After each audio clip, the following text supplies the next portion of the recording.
גם מחקרים מראים ש60-70% מהאוכלוסייה מושפעים ממידע ויזואלי. מה שאנחנו רואים קובע ראשון. למה?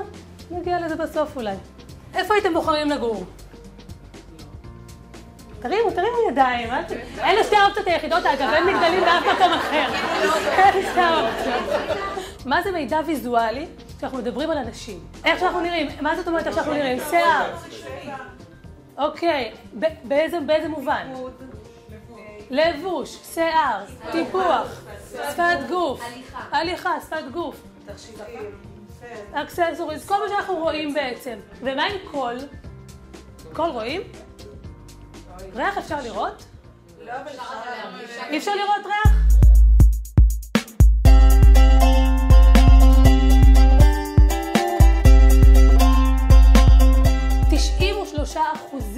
השפעה יש למסר הבלתי מילולי, לעומת 7% השפעה בלבד למילים. זאת אומרת שאם אנחנו נעמוד ונברור את המילים שלנו ונתכנן בדיוק מה לומר, ולא נאמין בזה באמת, ולא נשדר את זה בעצמנו, לא יאמינו לנו. אז זה בדיוק המקום של המסרים הלא מילוליים, הם עובדים לנו על תת המודע. אמרה לי פעם חברה שכשהיא הפכה להיות מנהלת, היא פתאום הבינה שהיא כל הזמן על הבמה.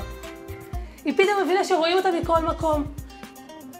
אז אנחנו מנהלים, אם זה בפרזנטציה, בפגישות מול לקוחות, בפגישות עם עובדים שלנו, ישיבות צוות. בכל המקומות האלה, כשאנחנו מובילים פרויקט, כל מה שאנחנו עושים, חשוב לנו מאוד להיות מודעים למה שאנחנו משדרים. בנראות שלנו, כי בנראות שלנו רואים כמעט הכל.